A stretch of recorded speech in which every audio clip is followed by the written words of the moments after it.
I just started the YouTube stream. So that's great. I need to go grab some food, so I'll be right back, guys. Sure. And now I'm going to be putting our credits in. Oh yeah, let's do our credits while Sheridan gets food.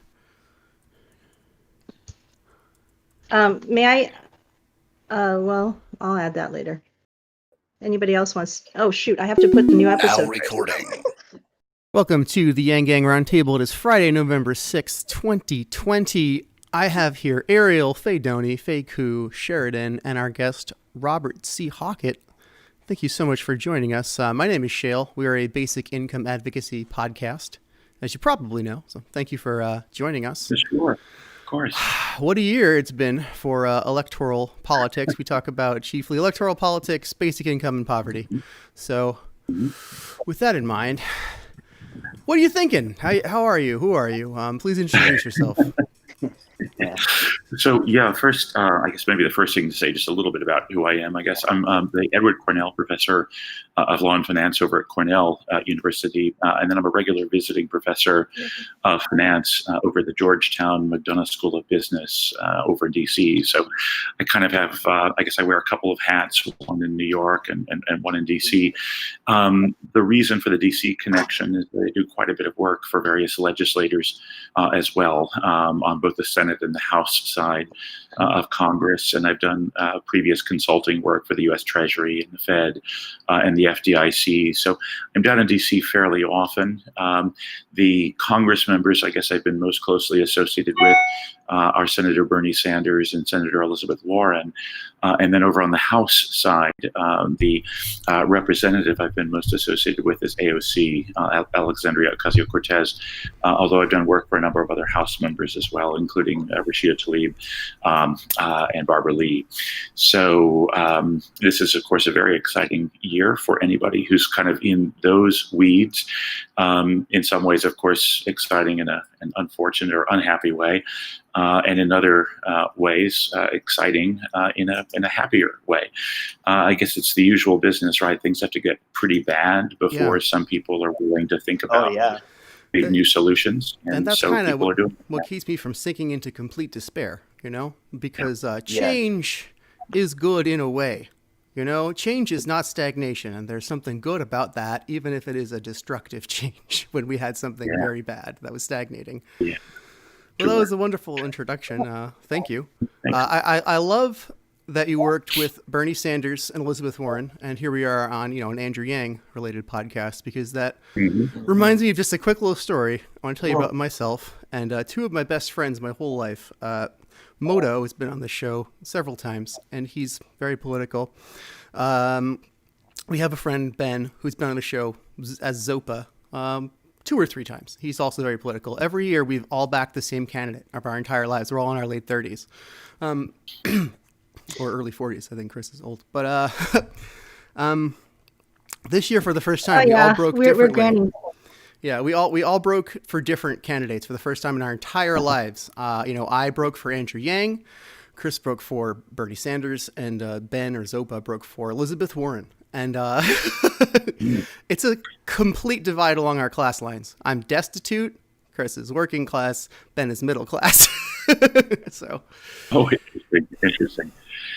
My impression was that Andrew was kind of second choice for lots of people. In other words, quite a few Bernie folk and quite a few Liz Warren folk and quite a few others also seem to have thought of Andrew Yang. They're sort of, I'm sorry? Trump folks. Yeah, some of them do.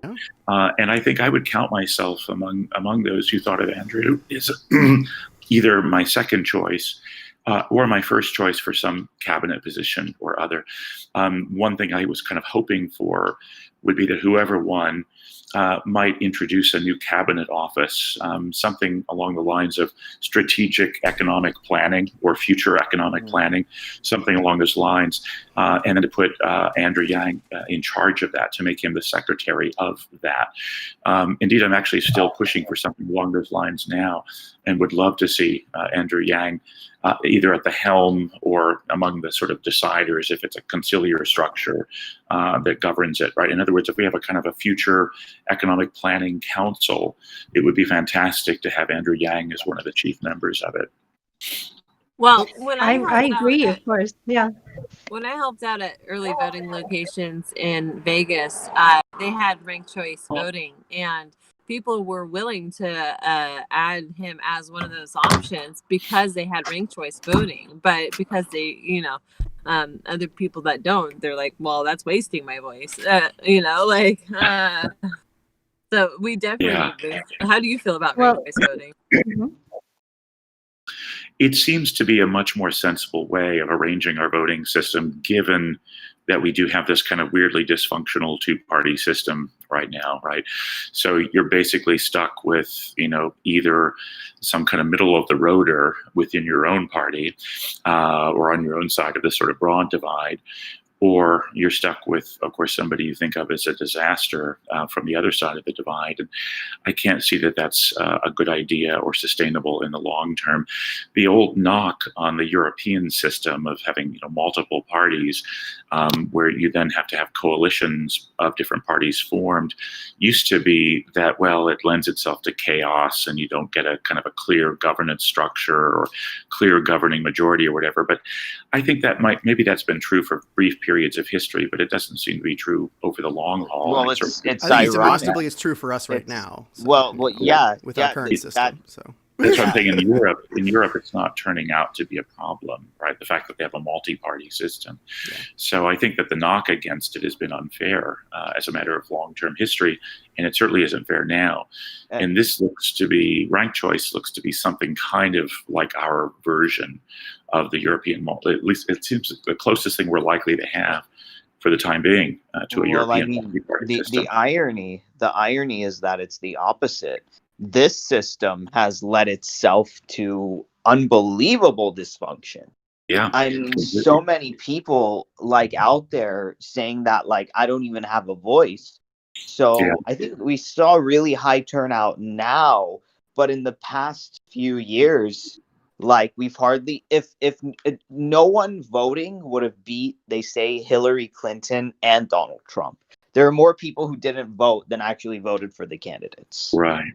So that lends itself to the thing, because people don't think that they have their voice, their own personal kind of vote. It's either you're one extreme left or extreme right, and people try to go for that middle ground, but their voices always end up being drowned out, I think.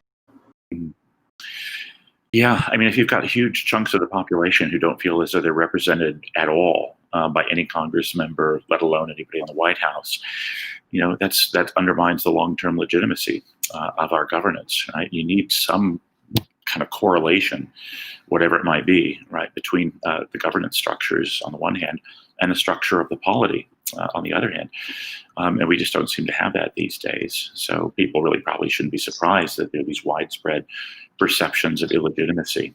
Not my president, not my government, not my whatever. I have a question for you, if I may. So most people are under the impression there's a lot of corruption in our government. I don't need to, that's not news. But I know there's some people who are trying to be whistleblowers on this kind of thing. And from your perspective and your experience, are there things that could help them actually whistleblow? I don't know, Well, I mean, I think in a way there's sort of two problems, and I think one of them is kind of relatively easily solved, and the other one I think would require a much deeper, more structural solution. Right, the somewhat easier problem to solve is the case where you have just really outright quid pro quo corruption, where it's kind of obvious that I gave you this in return for that legislation or that particular regulatory rule or whatever. And that kind of problem can be dealt with, I think, with things like, toll-free anonymous hotlines, a GAO, government accounting office, that is nonpartisan, and thus far it seems to be. But in a way, that's sort of like the easy problem. The harder problem, I think, is the kinds of corruption that are in effect legal right now and ought to be not legal. So, it's simply not illegal, and it's also simply not legitimate for me to give gigantic donations either to a campaign or to some super PAC that launders my donation, so to speak, and to make it really known to whoever wins that they've won largely because of millions of dollars or billions even that I've spent to advertise for them and to help get them into office.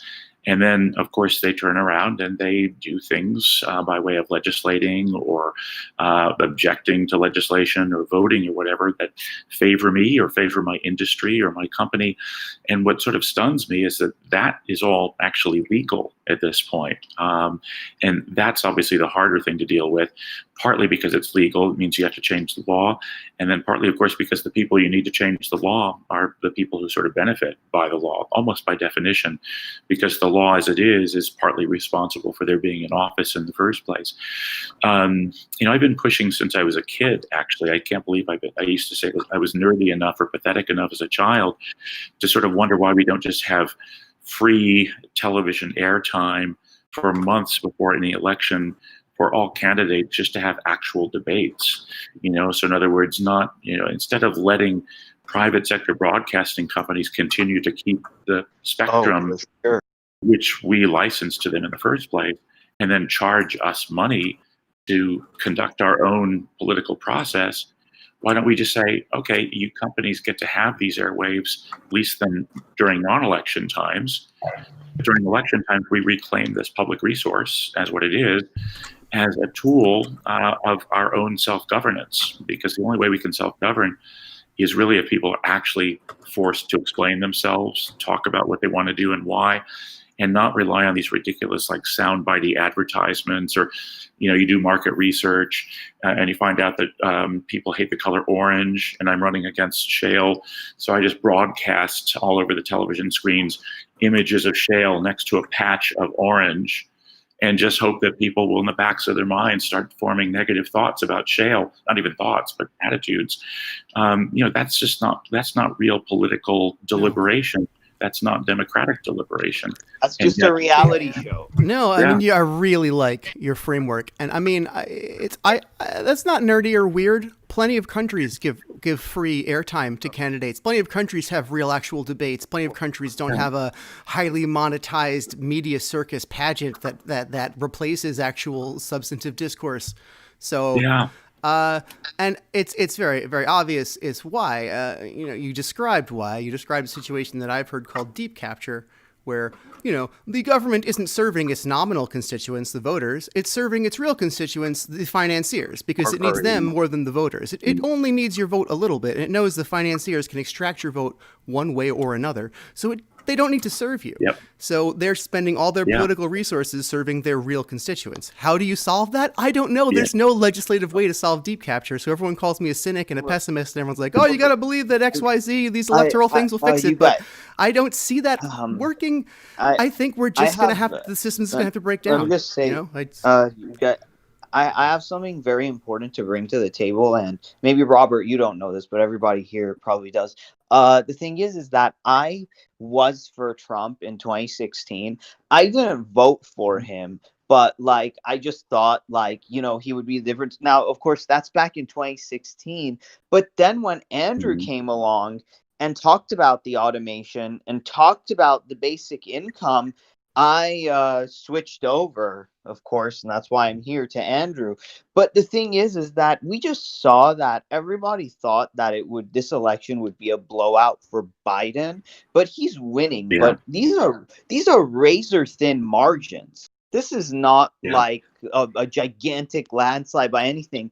Is there a possible way for this basic income idea to make inroads into the more kind of conservative parts of our country? Because they're kind of like the people, they say, okay, you're talking about social justice, but what does that have to do with my bank account? I need money to survive. These social justice issues aren't helping me, Well, one sort of way of approaching the question that I find helpful even in talking to nominally conservative people, is basically to start with an analogy.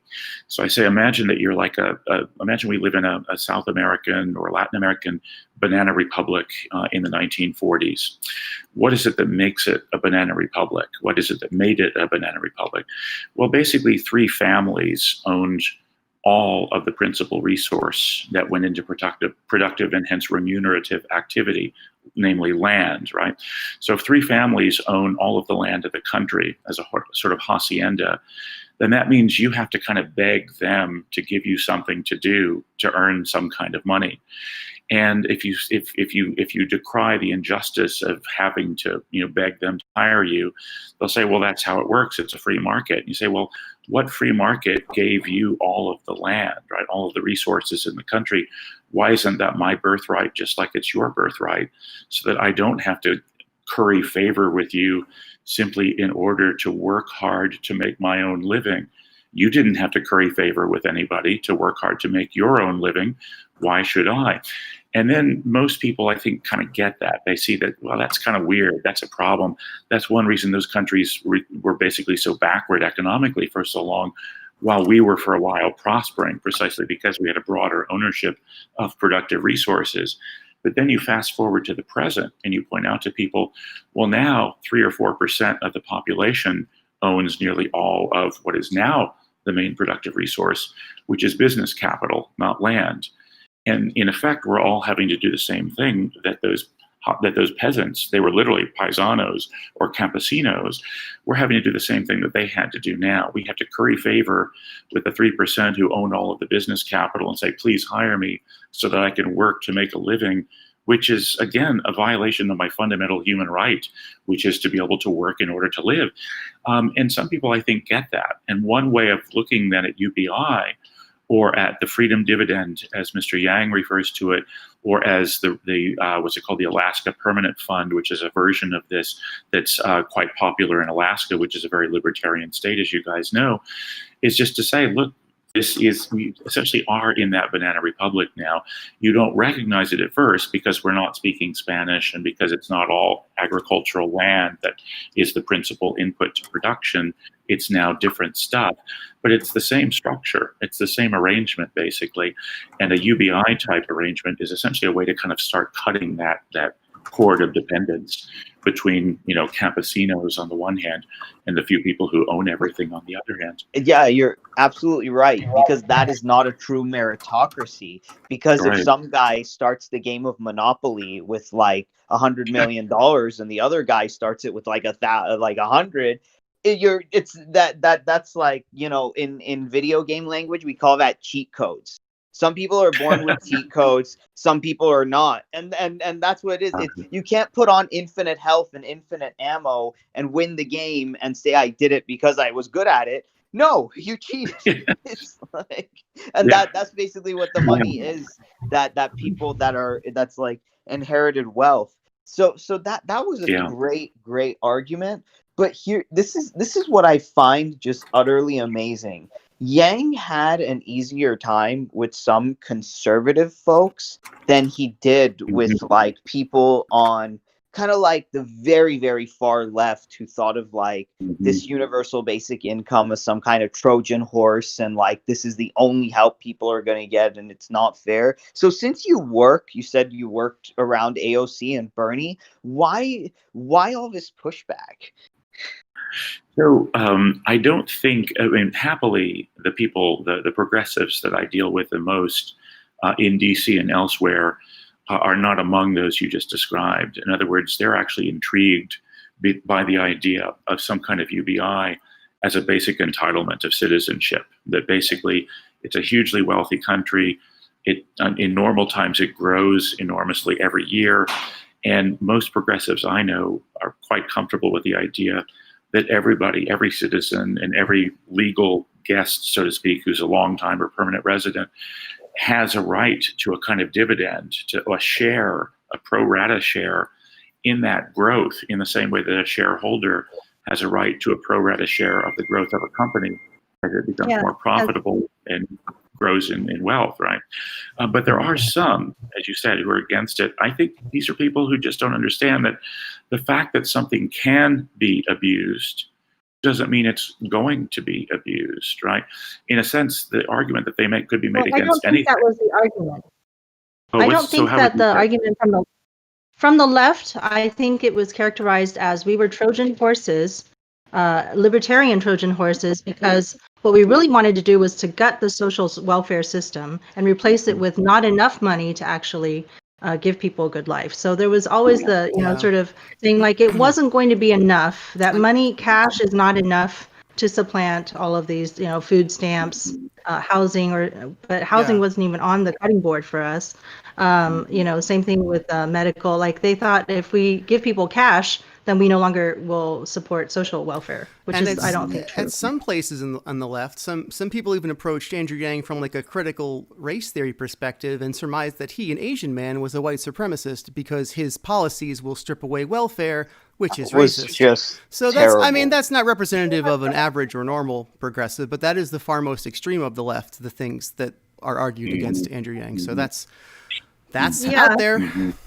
But as you put it before, that the whole idea of the dividend was to bring it back to the founding of the country, when Thomas Paine said, yes, this would actually cure the social ills that we see in Europe that we don't see in the Americas with the tribes that we've met. I mean, of course, we seem to be more advanced. We're able to do all these things, but if only we could, alleviate the problem of poverty and not having any resources to start out when you come out into the world. So I want to bring up. I wanted to bring up Native American tribes. They get something called the per capita, right? And so essentially, their whole tribe gets money from. Fire truck. No, the whole tribe gets money from gambling, right? And their casinos. But like one of the tribes I've recently been talking to, or somebody who's part of one, they have free healthcare. They're middle class right now. This pandemic isn't affecting them as much, and like now they're fighting for free education, right? And their people are doing okay, and it's essentially just a dividend, right? And yet, we're teaming up with them to try and get the message out there, because I don't even think people think about Native American tribes and what they've done in our own backyards, right? We somehow don't see that they're literally here setting a great example, and we can't even step into it. But how many people in the general population in the United States would be jealous of being able to have that? So we gave Professor as Hockett their inheritance. A lot to respond to. Just being a natural. Yeah. I'm sorry. We gave Professor Hockett like three different things to respond to here. I'm sorry to cut you off. But, a couple really quick things I think I can reply, right? The first is, yes, as Faye said, I couldn't recommend Thomas Paine's Agrarian Justice tract too highly. That's the piece that Faye was alluding to. And so first, I'd just like to commend that to everybody. If you find any anthology of the writings of Thomas Paine, almost any of them will include a little tract that he wrote way back in the 18th century called Agrarian Justice. And in a sense, it was a response exactly to this kind of banana republican type arrangement that you found in countries to the south of the US at the time, which is basically a version of feudalism, right? A version of feudalism brought over from Europe. We also had that same kind of feudalism, of course, in the American South at the time.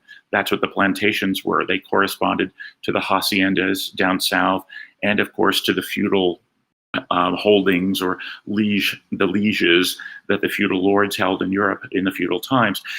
So in effect, Paine was saying, look, if we don't want to be feudal, we should distribute the principal productive resource that we have, the land, equitably, or distribute the proceeds of that equitably.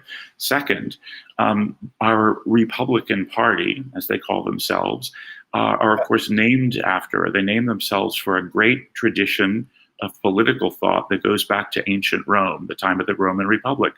And the most important component of that small r Republican ideology, even thousands of years ago, let alone a couple of hundred, was that a citizen, in order to be a citizen, to be a responsible, deliberatively, sort of democratically deliberating citizen, has to be materially independent. It cannot be the case that you're materially dependent on somebody else, like, for example, a feudal lord or the corporation that hires you, which is the contemporary version of a feudal lord. Exactly. That you needed an independent Or for citizenry, materially Or independent. for women, a in husband order- or a parent. anybody. In order to be politically independent, you had to be economically independent, right? Finally, thirdly, on Native American tribes, yes, I completely agree.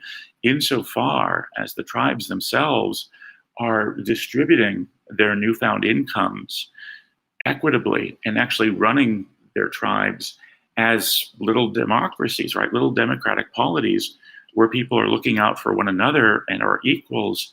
It's a perfect model. And it wouldn't be the first time that we were ignoring a great model. As you guys know, the Northern Iroquois Confederacy of Northern Native American tribes who were already here before Europeans or let's just say non-Native Americans got here, had very democratic arrangements within and between tribes. And of course, there's some historians who say that our founders got some of their ideas through observation of these tribal arrangements. And I think at some point in the not very distant future, we're going to recognize all of that publicly and deliberately, give credit where it's due. And maybe the best way of all to give the credit is to imitate it. You sort of do the same thing, right? That would be very good. Yeah. So unfortunately, that wasn't the narrative that seemed to dominate during the primary season, because the competitive nature of it, was more about how do we take down these other positions. But now I think we happen to be speaking to each other at a very interesting moment when it hasn't been called yet, right? But we're about to elect a president. For whatever it's worth. We may be having a change. A president. Yes. I mean, I'll say that. I think. How is everybody feeling today about this about day? that? the way it seems I'm feeling. As a former person who used to support Trump, I think if we do not get some form of universal basic income in a Biden presidency, or at least in the next presidency, we can see someone worse than Trump. Or Trump again. And I'm just it's going to be Trump squared. Yeah. If we do not get these people some help. Yeah, it's either going to be Trump the sequel or Trump the final form, and we don't want either one of those. Exactly. And Joe Biden is determined to head down that path. He has said time and time again, nothing will fundamentally change, which is the worst thing a Democratic candidate could have said. Right. I mean, that's the thing, but we have to apply the pressure. If anything is to be done, through our networks, through our coalitions, through anything, Andrew Yang, some kind of cabinet position, because the entire reason we got Trump was because we dismissed a lot of economically suffering people as just like racist and backwards. And then everybody scratched our head how we got this incompetent lunatic into the White House. And they used that same strategy to get Biden in, and it worked. So we're going to use it again. Yeah.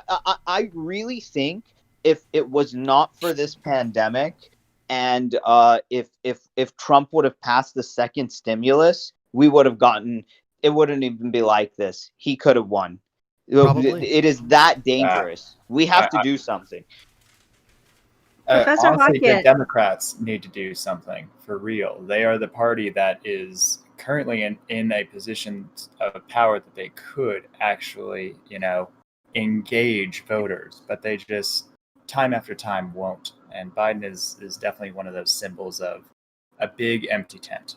Yeah, a big empty tent. Well said. Pretty sad.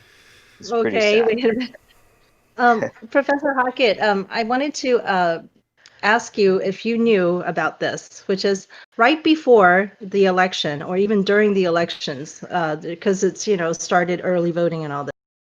As a low-income person living in East Texas, I started getting free food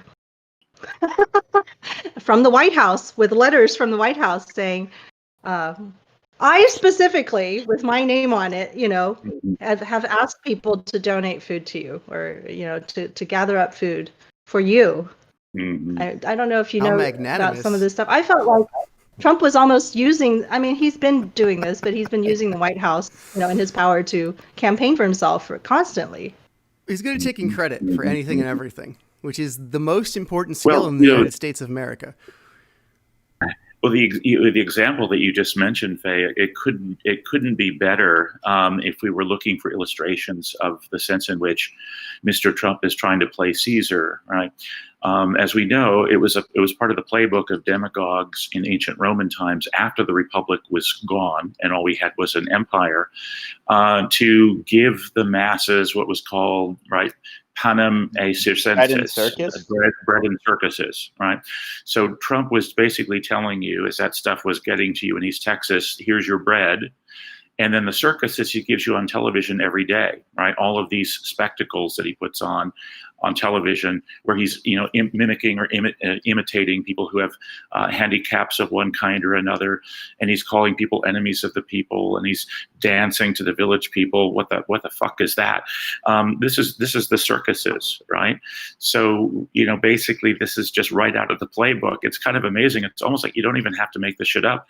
I mean, he is just, I don't know whether he's consciously doing this or whether the irony is escaping him, but he's basically been doing a replay of all the most corrupt Roman emperors of the past, including Caligula and Claudius. I think he's ignorantly doing what works. He's felt his way into the truth. I don't think it's not research based. He has felt his way through trial and error into the truth, and this is why history repeats. Yeah. It felt a lot like during the Martin Luther King parade of this past year in 2020. I joined the local parade, but the local parade was full of many politicians who all wanted to be seen that day because it was right before the primaries, of course. And this is when we pander to the black vote specifically, right? And, try to flood the community with how much we love black people. And so we're here I'm joining the parade as the Yang car, right? I'm trying to link Martin Luther King with Andrew Yang and that the guaranteed minimum income. Right. So if you're for Martin Luther King, why would you not policy? So here I am going through the town, carry his torch. And what I see the other politicians are doing, they're throwing candy in the streets. They throw candy at the kids. And a piece of it. It's the bread circus candy. And I'm like, I'm trying to give people $1,000 a month and they're trying to give us candy. Let's see. Can people notice? Is there something going on here? Actually, right? I'm on candy. These Reddit forums, and then they say like for corporations, when their employees perform better, they're not getting a raise; they're getting a pizza party. Yeah. It's completely just like making people into children. It's like patronizing people. These pizza parties and these pats on the back and these little presents that you give your employees, just like colorful socks for the holidays or some BS like that. Mm-hmm. You're not treating people with respect. The corporations can infantilize their employees because it's like, oh, you work for us. There's no dignity in that. And then everybody talks about the dignity of work. It's idiotic. Mm-hmm.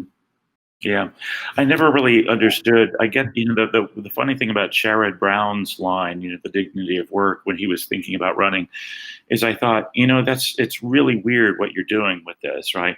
Yeah, there ought to be dignity in work. You're right. But the idea that there can be dignity in work when you basically have to beg some wealthy owner of a business firm to hire you and basically to abase yourself to that person in hopes that she or he or it will hire you. There's no dignity at all in that. So if you really want to dignify work, you should render work independent of being hired by somebody and enable people basically to work for themselves and on their own behalf. And one way of thinking of UBI and other sort of cousins to UBI is as basically affording the capital that people need to work for themselves or to start their own businesses or their own enterprises or what have you, rather than having to curry favor with somebody who already owns 99% of the capital, right? So I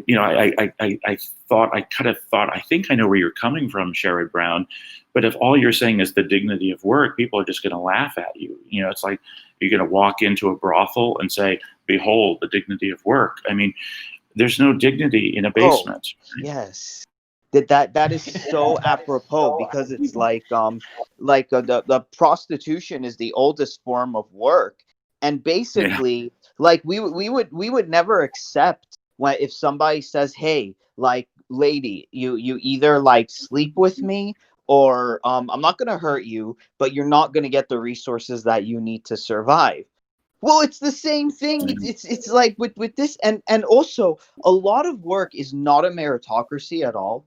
There's a lot of nepotism. There's a lot of corruption. There's a lot of good old boys club. It's nothing with if they don't like your personality with these right to work laws. If they don't like your clothes, they can just get rid of you and never even have to tell you why. And even if you do an interview, they can say, sorry, we've decided on someone else, and never tell you why or how or what. They can make you go through resumes and applications and interviews and very, very demanding, very strenuous, quite frankly, very boring, very demeaning procedures. And in the end, just tell you, oh, sorry, we decided on someone else. Okay, bye. Good luck. Yeah. They can even find out, at this point, we're at the point where they can find out things about your personal life, what you're doing on your own time. And then, you end up being haunted for that in the workplace. You might even be fired because you smoke cigarettes when you're not at work or something. Not that I'm, of course, endorsing or recommending smoking, but I mean, if that's not your employer's business, and that's not what your employer should be able to make a decision on the basis of. But we have this absurd system, as you guys know, labor law is such that everything is viewed as being at will. So typically the employer of you can, let you go at any point for any reason or even for no reason at all. There's no dignity in that. That's dependency. But see, it's and not as a small business owner, an I do have to occupation. chip in that I think that these right to work laws are, by and large, very fair. And if someone doesn't like how you're representing their organization, that is absolutely a decent reason. The problem is not these laws. It's that there isn't a basic income for people, like you said, to work for themselves, to create a competition to that organization that is discriminating, to actually use the free market as capitalism intended. But that's the real problem here. But see, it doesn't even it's not demeaning just for this whole work thing and the applications for that. Now, Faye, you already there is so much paperwork if you're broke. Okay, it's a full-time job to fill it out, and it is so invasive. And then the management thinks they can intrude on your life because you're not following their rules, and they've given you this massive gift of staying somewhere when you have health problems, maybe, and it's just infuriating because you don't have jack all, right? You have no say in my life and how I run it, and here you are trying to babysit me. And then it's just but I've been seeing this across the US with many different people that I've stayed with. It's this is not your life. And they keep trying to control it. Well, you know what's interesting? It's like when they reject you, it's like you're a nobody. It's like you can just anything can happen to you tomorrow, but you don't care. But when you get hired, one of the things the hiring manager does is say welcome to the family. It's like, excuse me, what the hell? I'm not your family all of a sudden. This is just for money. And they're like, how are you creating that brand love? How are you getting the customer to do this and do that and kind of shove these corporate things down their throat? And then it's once you're hired, it's oh, you're part of the family, and we think, and then about the absurdity of capitalism using the family analogy like that. And I agree with him. I think it's utterly absurd for organizations to portray themselves as a familial unit, because no familial unit uses the free market or capitalism to determine who gets what. It's just not how families work. Parents also are not free just to throw their children out. Right, you can't just say, "Oh, I don't like this 5-year-old kid." Well, and guess what? And guess what? When the season ended, that's exactly what they did. You're no longer family. You're nobody. It's like, it's done. Yeah. We don't care whatever happens to you. So I think it's important that we have crews. We have crews that work together, peers that enjoy working together, right? And some of the most gentle-hearted people I know have stayed on terrible jobs because of their crew. Okay. And it's just and then you're locked in there because of an emotional attachment. right? And then maybe what you're doing is not in alignment with your values, right? But you love the people, and then you're selling your soul, your time, your life, time away from your kids, time away from your own personal self-love that you probably definitely need because you're suicidal right now because you hate this job. Okay, like it's a vicious circle. We have to end it. Completely contrary to small R Republican values, right? That's the irony here, is that the capital R Republican Party is really happy with this and always is looking after the prerogatives of the hiring class, and yet they are named after a political value tradition that views that as like the worst possible way of arranging productive activity, basically arranging it or predicating it on the dependency of well over 95% of the population on a small number of people who call all the shots. That's not Republican. Not even close, right? And indeed, it's even anti-Republican. I mean, if there was a king and queen and they needed workers, the Republicans would be like, well, people just shouldn't be lazy. Who would work for the king and queen if they didn't want work? It's like that. Why they own all this stuff? Why are they the king and queen? They've never worked a day in their lives and inherited everything. And you have the nerve to call these, people lazy when it's like they just lost a random genetic lottery. And they should be like, it's complete hypocrisy. Reminds me of something else, by the way. One of the usual knocks against UBI is they say, well, people are just lazy. They won't do anything. They'll just sit around taking drugs and, going onto the shopping channel or something. But, that's just not human nature. Our nature is to get very excited and to work really hard and really creatively with our own stuff, right? If it's something that we've come up with, if it's our idea, or if we have a stake in it, a direct stake in it, and we're doing this with people who are our colleagues who we've voluntarily joined with in sort of intentional, productive communities, we are the most creative and the most productive species ever to have graced the planet. Much more creative and productive than bees and wasps, who people usually point to because of their nests or their anthills or whatever. The only time people get kind of lazy is when they're demoralized. And the easiest way to get demoralized is to have somebody else determining your every move every day, right? Because then it's not you. You're just a machine being used by somebody else. A mindless hog in a heartless machine. I add to that argument, play through the lazy American with a basic income. Think about how much money is actually being spent by that person. Economy is happening even if a person tries to be lazy. It's impossible because we are a great capitalist nation. So I had this conversation. We're a creative species. I had this conversation with somebody last night that was a little whatever. Like, they were quite fierce with their conversations, and it's just like I felt like I was doing a tennis match, but they're like trying to it was difficult. But anyway, so one of the things they mentioned was this story about Mother Teresa and this guy who worked with the FBI, CIA. I don't know. Anyway, they ended up having there was all these people on the streets, and the thing was they needed their backs washed in vitamin C. That's what they needed, right? And then the CIA or FBI guy was just like, hey, can we get like 100 whatever to this place for vitamin C, and I'm gonna get this taken care of for you, And Mother Teresa's like, this is the first time I've had someone volunteer to actually do something directly with these people, right?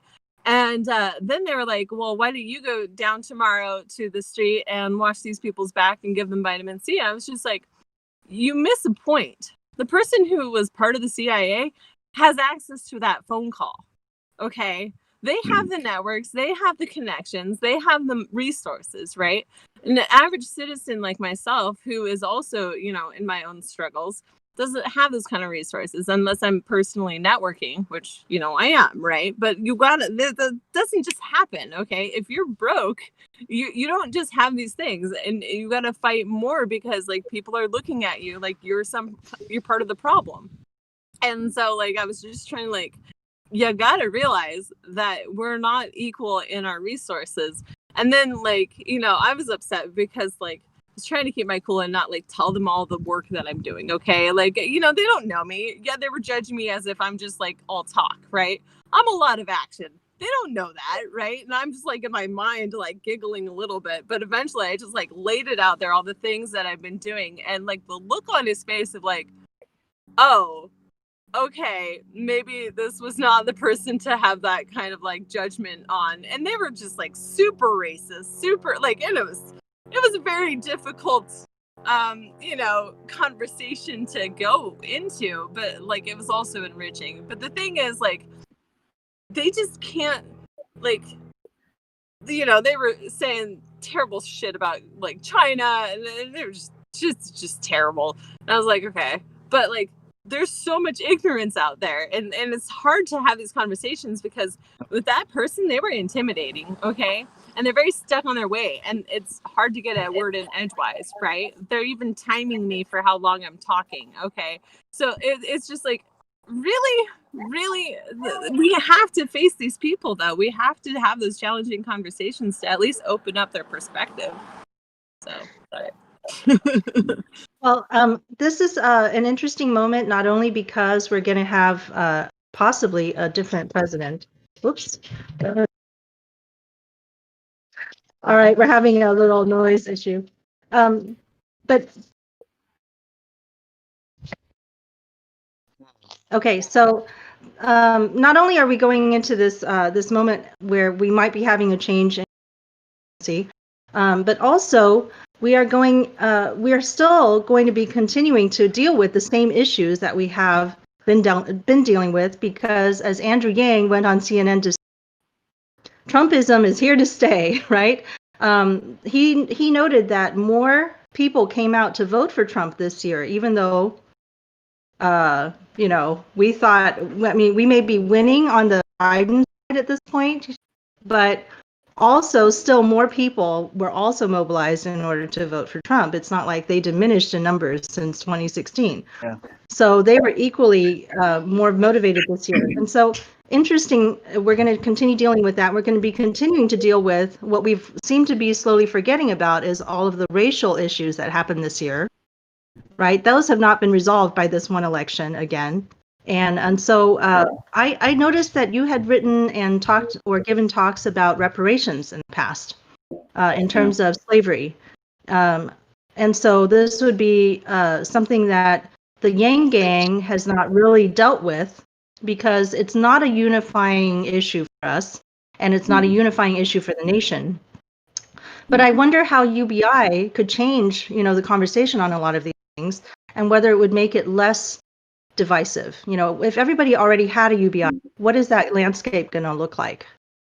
So I would love to hear your thoughts on that. Yeah. Yeah, a couple of quick thoughts. First off, I think that once UBI is sort of mainstreamed, or at least not viewed as a fringe position, which it clearly is poised to sort of transition to, I think we're on the very verge of its not being anything even remotely like a fringe position, but kind of taken for granted, such that the only real question remaining is how much rather than whether.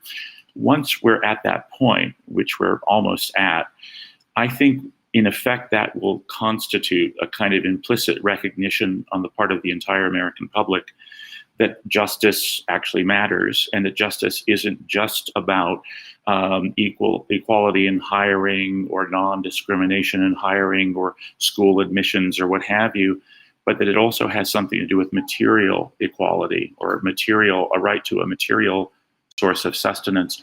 And once that is understood, right, once we're all kind of clear as a public about that, then I think we are, by that very nature of that sort of conceptual understanding or acceptance, we then become more open to the idea that some portions of our population might be entitled in justice a little bit of extra, because they weren't only not born with a silver spoon in the mouth, but were kind of born with iron shackles or the remainders of iron shackles on their ankles, right? And again, there's plenty of room to debate or to argue about how much or what form compensation should take. Some people, of course, even right now argue that, well, that's what affirmative action was all about. That is the reparations. I don't think we have to decide one way or the other right now what the entitled compensation would be, how much it should be, how much of it has already been paid or is already being paid in other forms. The main thing, I think, at this point is for us to get on the table, get it established in all of our minds that yeah, there is such a thing as justice, and that justice is not just about political justice, but it's also about economic and material justice.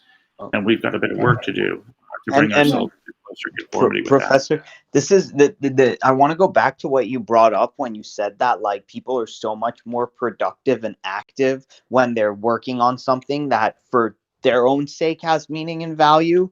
That's why you're on this show. That's why we're not getting paid for this. We just see it as like so important to just spread this awareness. And when we like set up all the tech and invite people and create the infrastructure for this, it's because we feel that it has meaning rather than just selling someone a gum at a store, or like a piece of paper, you know, like what I mean. It's that, and also like Albert Einstein, he felt like his soul was being crushed in that patent office. And if Einstein was in poverty and dire straits and couldn't work on his work, think about what a blow to humanity that would be. Right. You know, how many Einsteins have we lost because of this? Because they never had a chance. They never had the more than we can resources. ever imagine. How much contributions to humanity and to science and to art and to all these things have just like faded, and we'll never know these people. And right now, there might be hundreds of them out there right now, working at the post office or at the patent office or at Walmart, right, or driving an Uber right now. Yeah, right this minute. All that stuff wasted. You know, yeah, and also freedom means nothing if there's no base level of like sustenance. I mean, hey, like all these Republicans or conservatives arguing about freedom. Let me drive you to the middle of the desert somewhere in Arizona. You'll have all the freedom you want. How are you going to serve?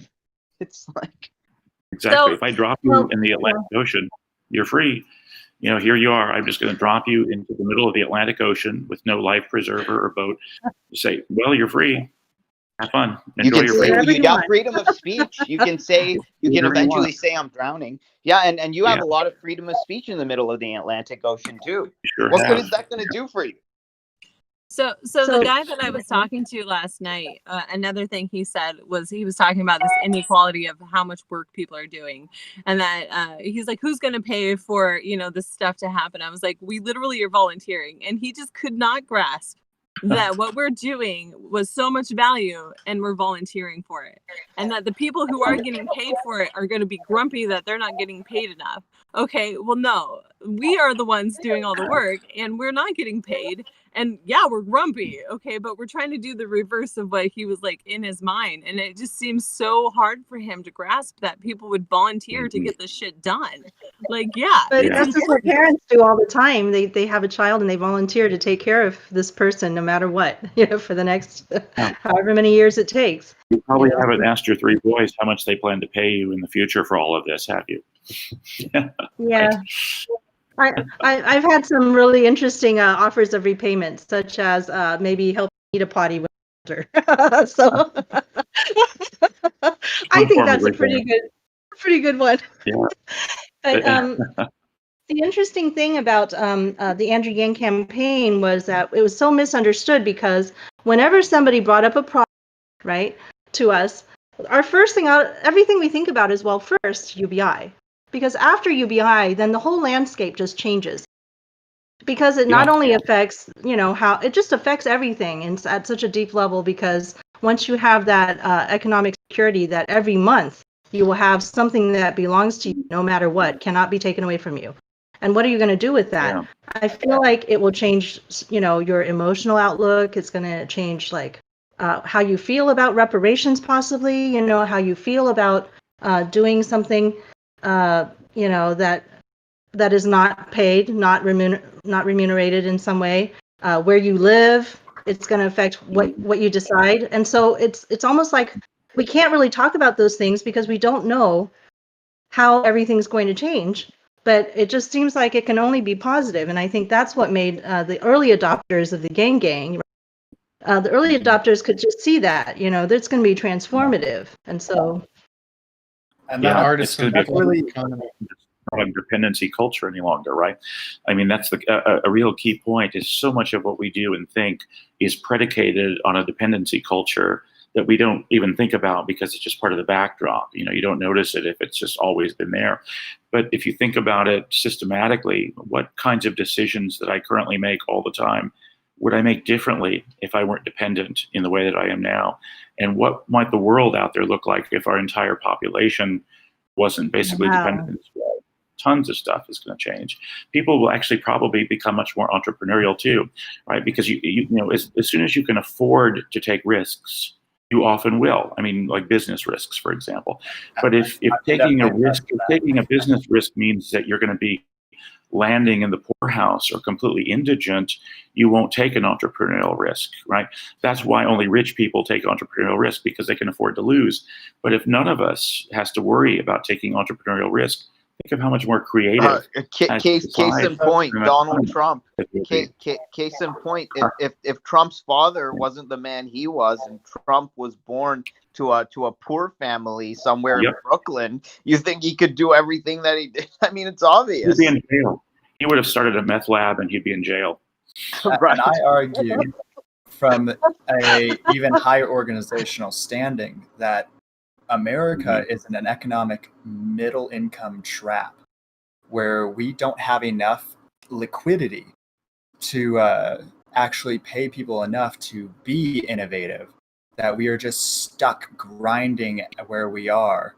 And once we do wipe away all these societal issues with a little bit of cash, there will still be far more to be gained from organizations that take even bigger risks into these more altruistic endeavors, like serving those who are underbanked or serving those who are in a rural area where there isn't enough economic activity before the basic income to justify businesses. Yeah.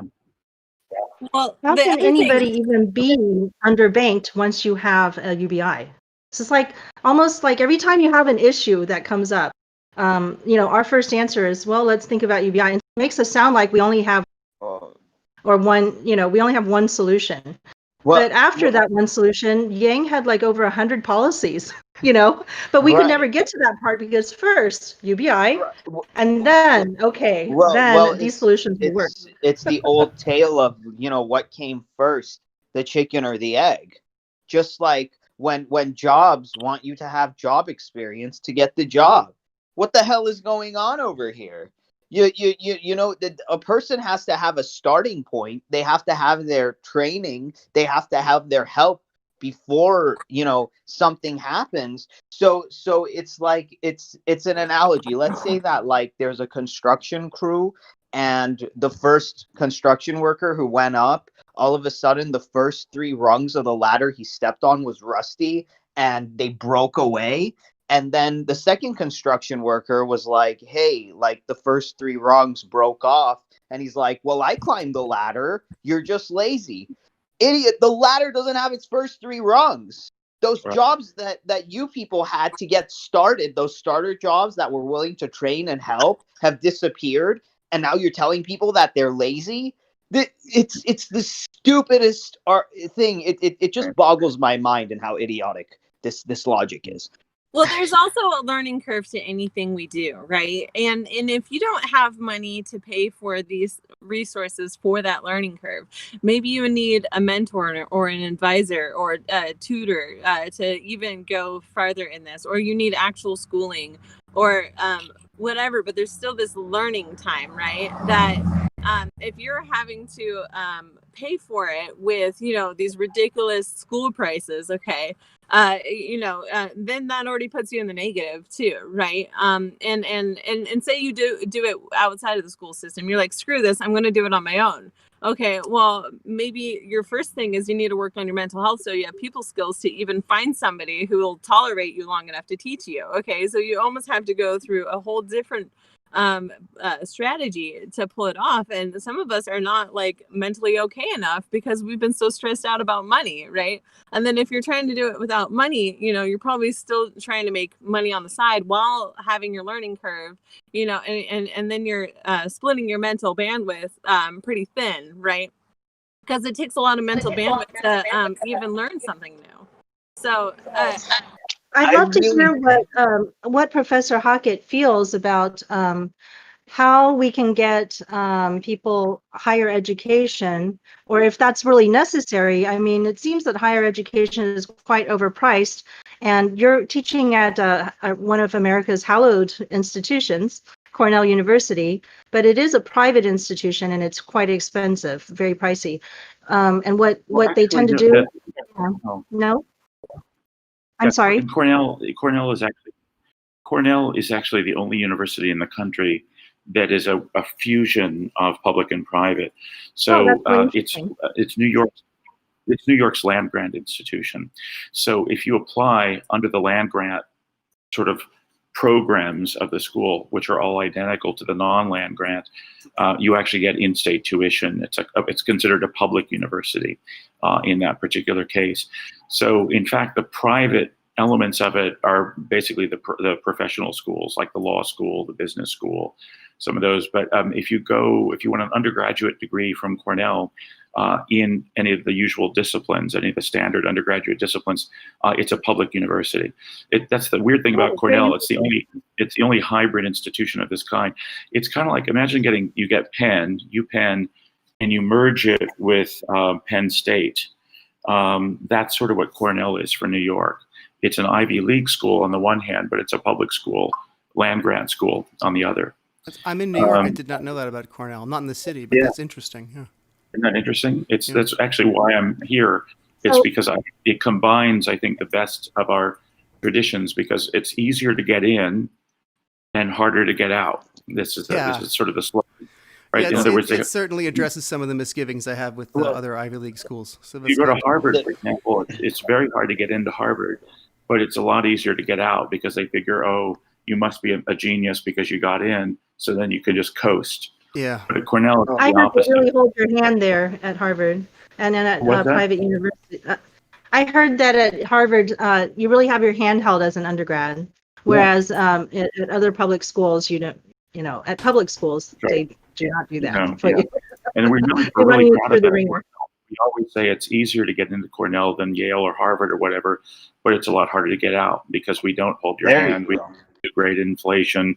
We don't assume that you're a genius just because you got in. We expect you to, show it, right. Do the work. At the end of the day, I think not having a universal basic income makes us way less capitalist. And who does it give the power to? It gives the power to two people, the bureaucrats, because you have to jump through all these government hoops to get and do a little a trained seal, all these things to get your benefits. That's number one, where the power goes to the bureaucracy. And number two, the power goes to the corporation class, where just like the welfare state, you have to jump through the hoops. And also, it's anti-competitive, because if you have less, economic ability to do your entrepreneurial endeavors, they can consolidate everything they have. So if you truly freedom is that the bureaucracy has less power over your life, and so do these corporations. So it's the most conservative thing I can think of.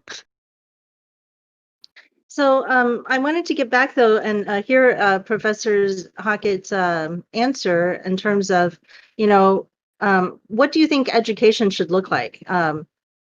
Should there be more, universities and more higher learning, or are we going to do more technical? Should we bring in more technical training earlier, or?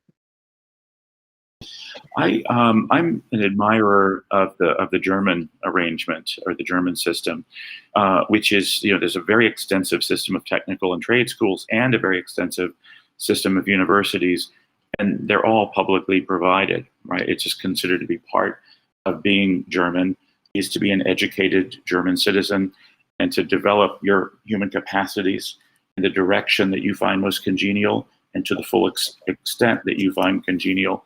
And the understanding is that that's just sort of part of being a German. And we used to have something a bit like that, or vision a little bit more like that here in the States. It was never as thorough as it is there, but at least there was something approaching it. I think, a really great start for us would be to go back to that particular attitude. So it doesn't mean as a birthright I don't know, you have a right to, for as long as you want, just to read Wordsworth, and then you have an entitlement to teach other people Wordsworth. But if there is, if the society itself has a demand for that, and people want to learn that, and people want to teach that, let's make it part of our culture, part of our, again, one of our principal forms of sort of self-replication as a culture and as a civilization is precisely our education system, right? We basically consolidate what we've discovered and learned over time in the education system, and then we pass it on to future generations. And furthermore, by the way, I don't think we should be thinking in terms of like, oh, you go to school until you're 18 or 22 or 25 and then it's done. I think people should be able to go back to school anytime that they want to learn new skills, new bodies of knowledge. That should, again, just be part of our culture. And it's a public good and ought to be publicly provided. Yeah, like learning and teaching is in itself useful and important for our society without money being exchanging hands all the time, because somebody wants to. Just because you want to, the human desire for it is the demand for it makes it valuable. Yeah. Well, the other thing too is like people. I've been finding advisors, if you will, for all the things that I need to learn to even pull off some of the like things that I'm my own personal projects, right? And I had a meeting with somebody who gave me some knowledge that they would have charged a pretty penny for, right? But they recognized the vision I have in my team, and they saw the value we were adding. And then they, allowed me this information because, somebody else vouched for me. Okay. And, but that could help not just me, but the people within my network. Right. And so if I can learn it, I can teach it. Right. And so, it's, I see the value of knowledge, but I'm not going to hold on to it and keep it at a monetary like blockade. If you need this information and it can help you spread your beautiful message, yeah, you betcha I'm going to tell you the secrets if I can, because I think it's important. But it also means, I'm not just going to sit on my butt and let this information just like be wasted. I'm going to use this information to better the world. It might be difficult to pull off and I probably can't do it alone, but that's okay. I finally have a template to follow instead of just like, what's going on? Like it's still not working, no, I finally have the ticket to the goal. Well, what Faye is doing right now is the ideal form of education, the way I see it, which is from a Chinese standpoint. Okay, we always call our teachers the masters, right? We say they're the old masters. Lao Shi that's the name for any teacher. But if you watch like martial arts movies or something, you'll see Chinese people always have to first acknowledge the teacher as being better than you and having something worthwhile to teach you. Right? You can't teach somebody who doesn't want to be taught or who doesn't acknowledge that you really know your stuff. And so there's always this negotiation between the student and the teacher. Like, I would like to learn from you and I would like to teach you. But both of those things have to happen.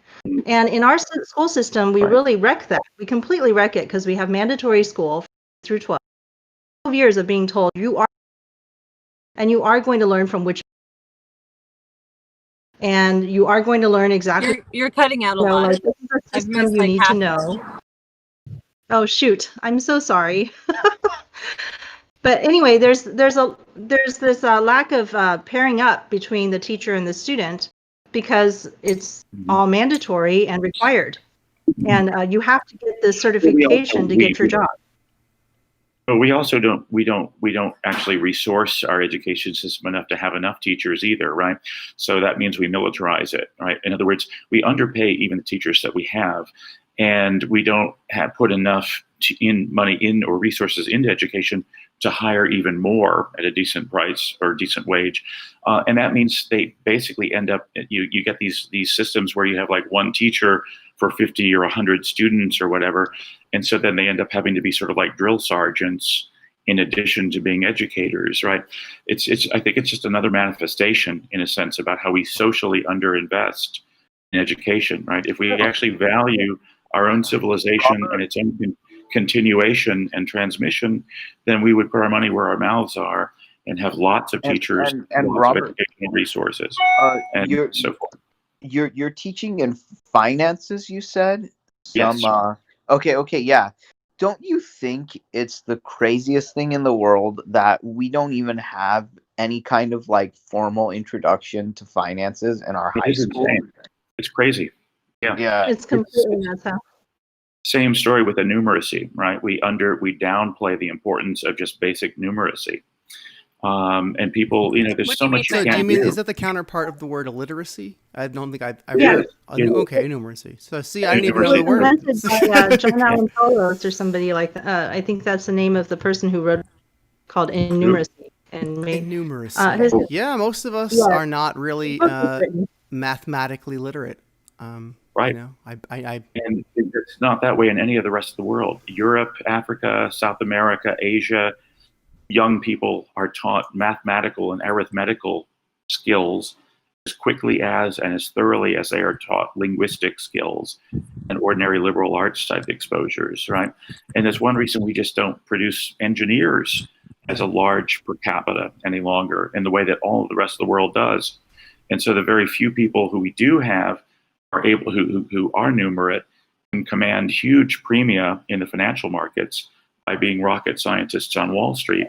But if people who had mathematical ability were a dime a dozen, so to speak, as they are in the rest of the world, they wouldn't all be able to go to Wall Street and get rich. We would actually have people who are actually making bridges that function, roads that function, other basic infrastructures that function. And we have this system where the perverse incentives keep winning out over the incentives that are aligned with like real human value. And in fact, I mean, based on something Ariel said earlier, there are some people who seem to exist in this culture where there is no value other than market value, which is just it's baffling and frightening. I don't know what to do or say about that. If you're a person who's just, you're making the case, well, no, you can't volunteer and be given the money you need to volunteer at the minimum because someone must be paid in accordance with the market to do this thing instead. If you feel that way, you've been completely removed from like human values. Your values have been replaced with market values. And that's just, what do you do? What do you do about that? This may sound a little controversial, but we may need a sort of Trump figure to push a UBI. And I'm not talking about Trump as in his corruption or about Trump as in his way to be a spectacle and his way to really engage audiences. If we could have that ability on this side for this idea, we can push it really far. And that's it. What you want about Trump, he's dumb, he's spoiled, he's this, he's that. He knows how to engage the reptilian part of people's brains and get them in a frenzy. We just need to find a way to do that for our issues and our policies. Yeah. My favorite so guys, I have to go teach in about 5 minutes. I have to teach my class in 5 minutes, so I'm gonna have to go in just a sec. I wanted to say though, I do think that Andrew Yang has done a terrific job of getting the idea of UBI across and making clear that it's not just a wacky or kind of out there left field idea. I think he helped to mainstream it enormously. And the best thing I think that a President Biden might do would be to ask him to be Secretary of Labor or to give him, again, some other new cabinet post about future strategic planning for economic development or something like that. I think he's done a wonderful job with it. And I think if we just give him a bigger platform that's more permanent than just, the primary election season, I think he could do that. He could be that figure. Seems to me he could do it. And what about a Secretary of Technology, which that would be is cool. an old cabinet position that was eliminated? He would be so good. I think a Secretary of Labor would be more valuable for Yang, though. He could affect so much more by being in charge of the Labor Department. Yeah. As long as he's not in an advisory position where he's just not listened to it all. My fear is he'll be put someplace in an advisory position where he'll be ignored just to sort of be neutralized. Now, that's like a worst case scenario. I'm not saying it's a foregone conclusion, but But he has to make sure that doesn't happen through his own independent channels like his podcast and thing. I'm in this position. But, Professor Hockett, thank you so much for giving us your time. This was a fascinating conversation. I really am glad to have met you and appreciated talking with you. I hope to talk with you again sometime. Yeah. So thank you. And whenever Great, we I have a look forward guest, to that. just to let you know, you can hop on whenever you want, or if there's something that you're working on or that's in the works, stay in touch. And Yeah, we'll help you out if we Okay. can. You're welcome back anytime. Fantastic. Okay, we'll be in Is touch, there, guys. are you, okay, are you, do you have a social media place that you would like people to find you at, and if they would like to discuss anything with you? Yeah. So you can find me at Facebook just under my name, Robert Hockett. And then on Twitter, I'm there too. It's just RCH371. It's just a Cornell assigned number. But so RCH371, 371. I'm at Twitter there, and again on Facebook just as Robert Hockett. And I think I'm on Instagram as HockettRobert. So pretty easily found. And it's been an absolute joy talking to you guys. Thanks so much for all that you do. And I look forward to many more conversations ahead as well. That's awesome. Thank you for coming thank on. you, Professor On. Thank you. Thank Guys. you for coming on. Goodbye. Goodbye. Take care. We're an effort. That was great. I'm glad we keep meeting people like him. Yeah. I think he said Instagram was HockettRobert. Yes. Is that correct? Okay. Yeah, he looks like he froze. Did Yeah. he jump? For a second, he froze. Whatever, it's okay. Yeah, but that's why like I think it's important, like these professors and intellectuals to kind of like get them on our side. We need people from across the gamut. We need working class people. We need people in academia. We need people from like all stripes, all backgrounds, and stuff like that. Well, the fact really, that he also knows like law a little bit is important, I think, especially for what we're trying to pull off. Because you know how he was talking about this legal corruption, right? We need a strategy on how to combat legal corruption and how to pull it off, because it's going to be hard, right? But we have to. There's no way, like, we have to. But like, I don't think we know how, because we don't have that education and that's what's so like like just infuriating about the situation, because if people had a basic income, they wouldn't be afraid to be whistleblowers. But since they don't, it's so it's whistleblowers I know are living in tents or in massive poverty. Yeah. And that's just what I'm finding. I'm If not they're living trying at to all, yeah. Yeah. Or in prison. No, I guess or those aren't the silent. ones you know, but yeah, it's Or they're silenced and they can't do anything about it, and it's eating them up, and now they have coping mechanisms. That's also a thing I've been seeing. They're just like drinking their woes away because they witnessed something or participated in something that they're not okay with, right? But it was probably manipulation from up top, right? And so now they have to live with that. And then they're the ones being shamed and like defeated and living in poverty. That's the fear, because if the system doesn't have you dependent on them, but the system wants to be the hand that feeds you, because if you bite the hand that feeds you, it won't feed you anymore. But they have no right to be the hand that feeds us in the first place. That's the problem. Right? It's like we're not pets, but this system treats us as pets. It's gross. Would all of you like to continue discussing for a little longer, or do you want to go ahead and sign off now that Professor I'm okay still gone to being teach? on. Yeah, Okay, I'm a little. so we stick together and have a little discussion amongst ourselves. Sure. We'll continue. Well, I mean, it is an election year, so there's. Yeah, let's get to what's really happening right this second. Yeah. Right. So Biden has announced that he will give some speech during prime time on network cable. No one knows what the speech is going to be about, and AP hasn't called the race yet. So it does look like a Biden win, but He's going to appear with his doctor and is going to go public with his dementia diagnosis. I feel it. Now he won. I mean, he's gonna be like, I am the president now. Everything is as it was. And I think it is. And So- I don't think we're going to get a concession speech from Donald Trump. And that's what bothers me the most about this right now. That 200 years of American honor is going to be broken. I mean, I think it's good because we shouldn't pretend things are okay. The symbolic things need to start changing so they'll recognize that the reality has changed a long time ago. Well, I mean, okay, but see, Trump hasn't cared about a lot of things. Like, didn't they like redo the garden, right? And that pissed off a lot of people. And like they're just like, oh, F traditions, right? And like, but we're also spending taxpayer money to put barricades around the White House. Obviously times have changed. If this is the indicator to you that makes you go, oh, wait a second, we are in decline, I can't keep doing what I'm doing with America, then good. Whatever gets people pissed off that doesn't actually hurt people. I don't really care that Trump doesn't, give a concession. I think it's, a good indicator. That scene with like, have you guys ever watched the movie 300? Yes. Oh, okay, yeah. So I haven't yet.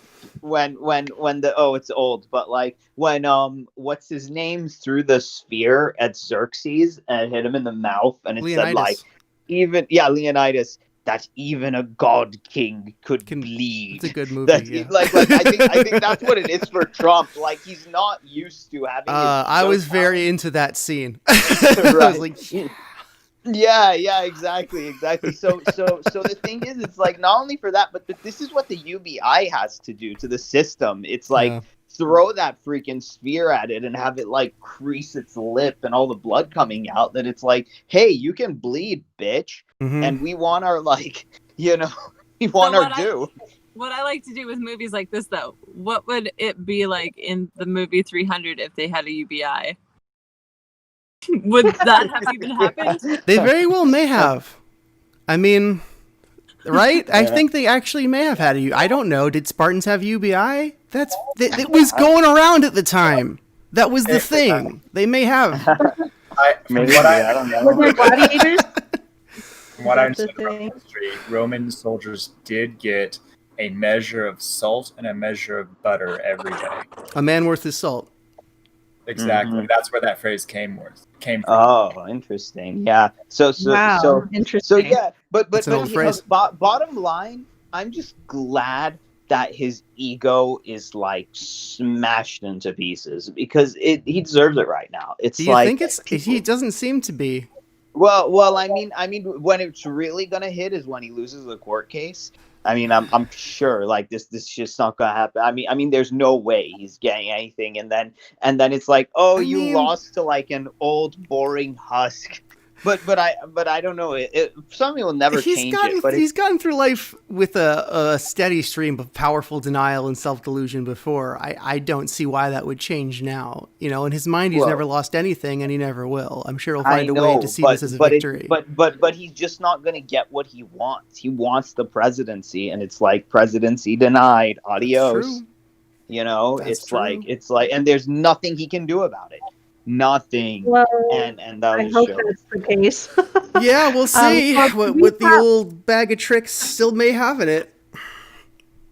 But to recap what's happened in our election this year, because people may be listening because they're interested in Professor Hockett's words, and they might not remember or may not have been paying attention at the time, but we had a very tense week. We were showing up to the polls. On Tuesday still was the last day, right? Super Tuesday, the big Tuesday voting, and people were standing in long lines in the United States, and everybody around the world watching, right? And slowly the poll results were coming in, and then and it looked pretty bad. It was like, in terms of the way I see it, right? Mr. Trump was never quite ahead, but it was always sort of like, it looked like he was going to have a lot of states that were going to be in his favor. And over time, the ballots that are being counted now are the ones that were early voters, actually, who sent in absentee ballots or sent in their mail-in ballots, somehow managed to get their ballots in before the final date of the election. And that's been overwhelmingly for Democrats, it seems, because the Democrats had a strong message to not stand in line and get sick, right, during the time of coronavirus. Yeah, I need to correct that a little bit. It was more that Trump told his people to not mail-in vote and made his base fearful of mail-in voting. It's not that Biden did good, it's that Trump did bad. You guys, like, if we Yeah. did Both. not Let's say both. if we did not have this pandemic, or we had a second stimulus check, I'm really thinking Trump would win in some kind of landslide. Oh, 100%. That's what's really scaring me with this election, is that Trump is weakened right now. Him polling this close is the weakened Trump.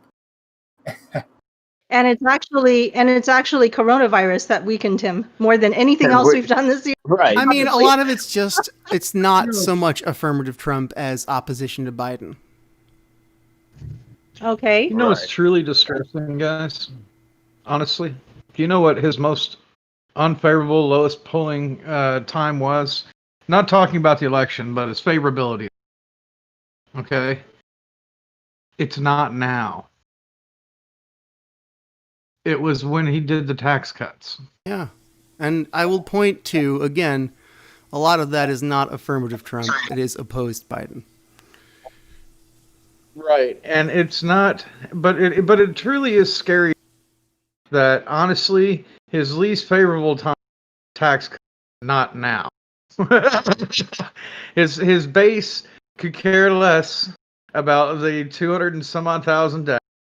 Could care less about his nonchalant, complete misleading of information on the coronavirus. Okay, they tout his economic strides, which, I mean, were put in place by the last administration. I hear you. I understand You know, that but- angle. Yeah. But it's just very, very, very, very twisted, and so, I mean, yeah. And I suspect that some of the people who are doing well in the manufacturing, it's not because of Trump policies, but again, of coronavirus has shut down the movement of goods and services between China and us, even more than the trade situation, right? You say, oh, he changed the trade policies, but we couldn't get computer parts to repair our computers because, China is not moving them. That's shut down over there too. They've shut down their. So anyway, back to the election results that's going on is now we're at Joe Biden 264, just 6 more to win, right? For 270 is the win. Donald Trump is at 214, and we're looking at for the last couple of days. Every time I checked, it was Nevada was the only one that was going for Joe Biden. But if he could just get that one, right, that's 6 electoral votes right there, what he needed. That would be like the closest probably result ever. But now Pennsylvania and Georgia have also gone towards. It looks like they may be going to Biden as they count more and more of these early votes. Biden is leading Pennsylvania and Georgia. I think we're done here. Yes. I really so, do. yeah. I mean, we all knew this was being handed back to the establishment. Right. And yet it's just It's so always it's so getting close. handed It's so Right, close. exactly. And that's why it But- was so close, because people are but the saying thing no, is- anything but that. But here it is. Yang was the one that, like, people are like screaming for something different, but they think it's this radioactive, multiple bankruptcy declared lunatic. Of course they don't want the establishment, but it's kind of like, do you want this piece of garbage, or do you want to take what's behind door number 2? It's Now, very what's much, behind yeah. door number 2? But with Trump, we already know what Right, was and now it's behind like, do you want door this piece of garbage or this piece of garbage? Right. But Which piece of Trump garbage? Was that, Yeah. But Trump was that what's behind door number 2 Yeah, he mystery was. when he first started, but he's not anymore. People But were the so thing tired is- of the devil they know. They're like, I want the devil I don't know. And now Right, we've had him, exactly. and now we know him. Now we know both of the devils. I think Right, that's better. As exactly. long as we They keep both. changing our politicians, we will eventually get a politician that does it right. For 4 years. And then that's it. 4 years is too long. I mean, Right? Well, That's I what I'm think saying. we're 4 years quite a is bit. still too long. I'm looking at 2022. No, I mean, we'll get the good one for 4 years in a string of bad Right. ones. like 2022 should be the year of. I mean, the UBI movement is only like 2 years old. I mean, Yang is like, yeah, and this not- version not- of it. not- like this version of it. It's only I'm tying it to Yang. It's only like 2 years old until it went like mainstream. In the next 2 years, whatever we have the next midterms, we gotta crush it. Erica We Rhodes got to get in there. She's gonna be a winner of hearts and minds, I think. Yeah, she's Oh, great. yeah. Erica's amazing. Yeah. Pretty bummed about Blair not getting in there. Right? This I race. was like, They're just a bunch of like conservabots over there where she lives. It's pretty pathetic. She is pretty bad. Yeah. But I hope she sticks around in the Yang Gang. I heard people tweeting that Yang should hire her for something. I wouldn't mind seeing her involved and making a run in 2022. And she said she was going to. Whatever happens, it's not just politics. We have to beat this drum everywhere, like the media, the cultural scene, the gaming scene, like all these other scenes. Just evangelicalize this idea until like it can be undeniable, cannot be ignored. First they ignore you, then they laugh at you, and then you win. I think we're at the laughing stage a little bit. And no, it's first they ignore you, then they laugh at you, then they fight you, and they're fighting us now. So okay, they're not laughing we're at us stage anymore. 3. We're at stage 3. They're taking us seriously. Right. We're at stage 3. So I think they stopped laughing the minute the coronavirus said, "Hey, nobody's going to work now." Yeah, exactly. Only essentials. See, I've been saying it for years. I've been saying it for years, and now I'm vindicated. You've ever played the Command and Conquers games in the past? There was one that it said like of Andrew Yang, presidential expansion pack, mandatory unemployment. It's funny. Yeah, that was a good one. Yeah, but yeah, I think no, we're doing good. We're doing good. We got at least like two people won in the UBI Congress thing who weren't incumbents, and I think we're still waiting on David Kim to see the results. Pretty crazy. Yeah, I really hope he Does does. anybody have Dave ran a do great any of you have the information that Jeremy compiled in that and can we put that in the live stream chat? Let me see. Because one of our associate producers, Jeremy Salmons, has been compiling all the information for the Humanity Forward candidate, and boy, are there a lot. Yeah.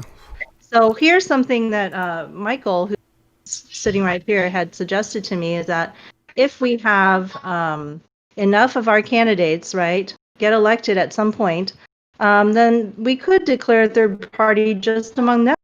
We just have a third party of Humanity Forward candidates, and that would be a really good start. I mean, I think third parties have not tried that. Infiltrate the other main parties, get elected, and then declare the third party after we've already won. Yeah, I think that's a good idea. I think we're gonna have to do something like that, something procedural and technocratic, and bad faith to beat the bad faith procedural technocrats. Yeah. Wait. Someone else saying? He's definitely thought about this, guys. He's not openly saying it. Come on, he can't. But I mean, seriously, we've already got a serious foothold. If we can just keep adding to it and adding over the next couple of cycles, it's going to be an unstoppable. I mean, I don't want to sound hokey, out of little tinfoil hatty. The 3.5. The 3.5 what? 3.5% rule. No. Any movement that reaches 3.5% of the population has either the government has either designed or it has acquiesced to their request. So this is from a TED Talk that you can find. Specializes in researching movements, political movements, and revolutions in particular. And she's discovered that the revolutions that actually create change and get the things that they want only have to reach 3.5% of the population. And we did that this year well enough. We were at least 5% and more. Nice. So we are changing the world together. Yeah. You can Google it. It's completely available Let me see information. if I did put I'm Jeremy's just diagram glad- in the live stream chat. I'm just glad I can hear somebody with a southern accent supporting a Democrat and stuff. I'm not. Oh man, there are plenty of people in that category. Supporting the possibility. There was a fellow named Bill Clinton who was president. Yeah, no, just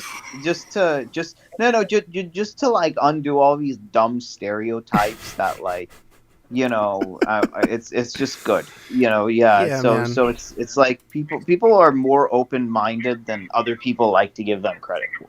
That's for sure. A lot of the time. Yeah, we Yeah, can't be pigeonholing each other. And you know, like right. I'm sorry. What's your name? Faye, what's your friend's name? Michael? Right. Michael. Michael.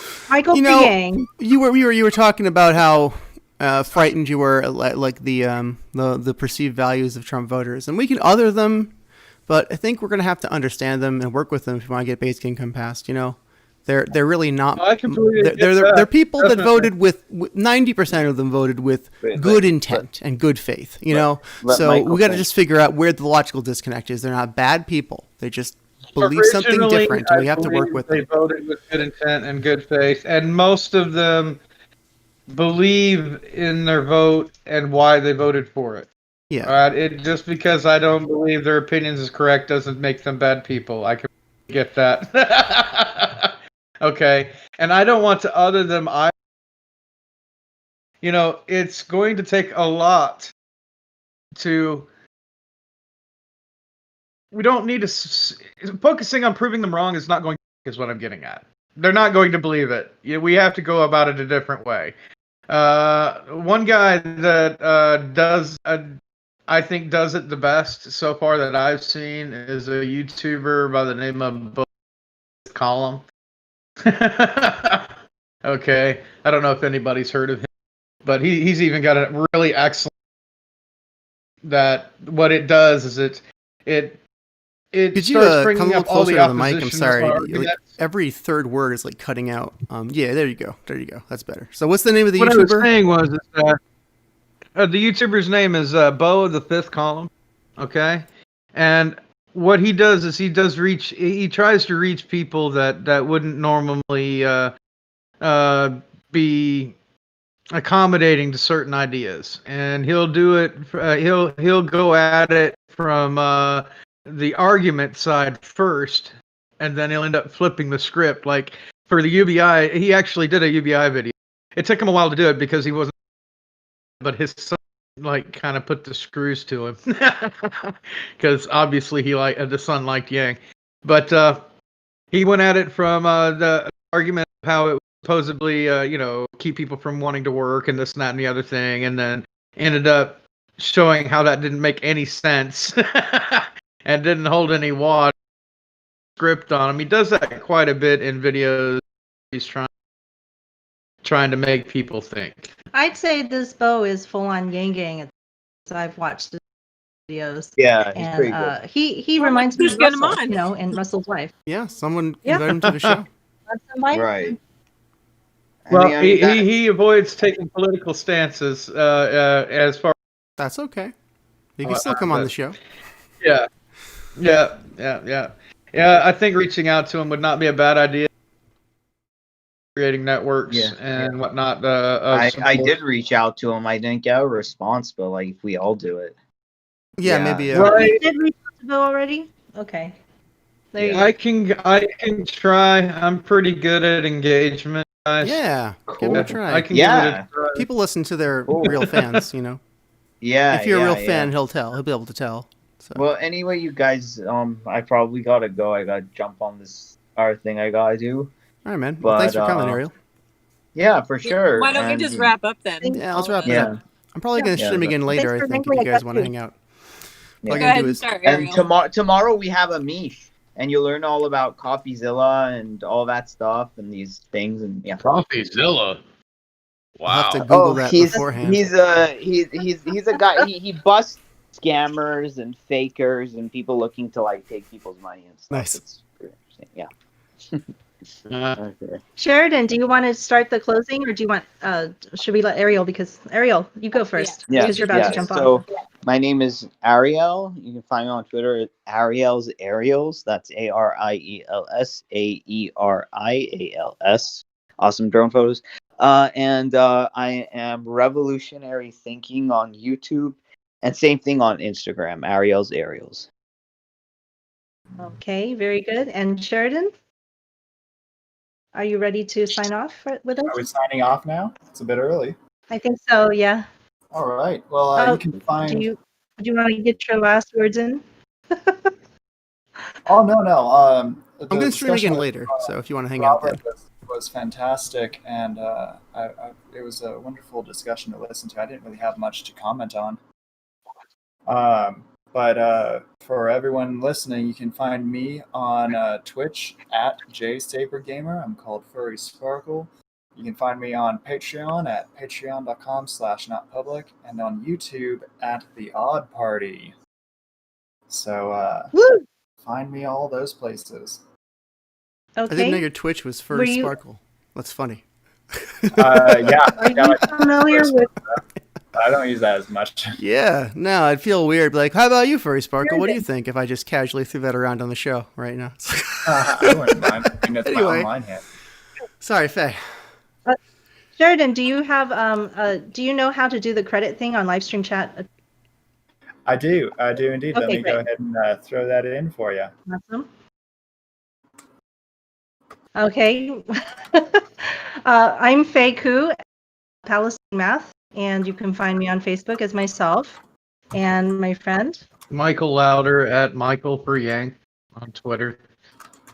I'm not on Instagram. Okay, and Faye, who just left. Faye, are you in a nice, safe place now? Are you happy where you are? Oh yeah, no, it's wonderful. Yeah, doing good. Also, I just met a lot of Texans, and that was an interesting experience for me. Like, that was a lot. It was good. It was good. Don't get me wrong. Where are you now? I'm only honorary Texan. I can only be an honorary Texan right now. I was raised here. I know exactly what you mean. Okay. So still in Texas. Georgetown. All right. But yeah, I know it's good. I love it here. It's good. But I stayed up late last night, so I'm just like tired. Anyway, so you can find me on Twitter at Tisdoney, TISDONEY. Also, that's my username for Twitch as well. And if we're gonna go Patreon /Faydoney, FAYEDONEY. But yeah, so things are working pretty good. I think at this point, you know, I keep looking for people to help me out, but like almost got so much help at once. I have to figure out how to like work it. Processing. Yeah, thank you everyone who's pitched in a little bit of like things here and there, even just like how Michael ended up like connecting me with somebody who wants to edit our videos into smaller clips that we can share. And apparently Facebook is what we have to share things on and like really get people to like our Facebook and share our Facebook with their whole social networks. Like that should be 100% for everybody. Well, yes, no, but I need you guys to also share it, right? Like I need you to get friends onto the Facebook page because that is where the money's at. That is where the attention is at. And that is something we should definitely because do. the older people are there. That goes, I think it was somebody explained it to me. What is it? TikTok and then Instagram and then Twitter and then Facebook. That makes sense. So yeah. in terms of ages, if you want to get a different age group. And so Facebook is a lot of the mover and shake right now who have the money. Yes. But there's also ads that you can buy for like $10. You could reach 1,000 to 4,000 people. So we really need to fundraise to get some of this advertising money, and then we need to use it, and then we can reach a lot bigger networks if we do it. So this is yeah, we have to have like a meeting though to figure this out. Hey, but let's schedule one. Done. Okay, and Shale, I think that just leaves you to sign off for us. My name is Shale Riley. Thank you for giving us your time and attention. My Twitter is SHAELRILEY. It's the best, maybe only way to find me, unless you have Discord, and you got to ask me for my Discord. But if you want to ask me for my Discord, I'm going to do a social stream tonight, probably also tomorrow, and yeah, Sunday. So we'll come back 8 o'clock Eastern or so, hang out if you want. Maybe talk to some people in the chat, make some new friends, just do something a little different, real relaxed. Are you playing games? Yeah, we'll Will probably you be play playing games. games? Depends who shows up, who wants to do what. Like if people are in the chat asking questions, I'll just talk to people in the chat, or maybe Ariel come and talk to people in the chat. We'll see who's feeling like what. It'd be nice to do some more like outreach kind of stuff. Maybe we can reach some more people who don't know so much about Andrew Yang. Now that the election's over and people have a little bit of real estate free in their mind, let's jump on it. We're no longer a threat to them, right? Yeah. Yeah, it's a good time to relax and unwind, and maybe people who are open-minded will be looking to make some new friends, and we can meet some new people. So, yeah, come back 8 o'clock Eastern. I'm going to see if I can get this episode posted to Spotify before then. So let's stop the stream now. Goodbye, and we'll see you soon.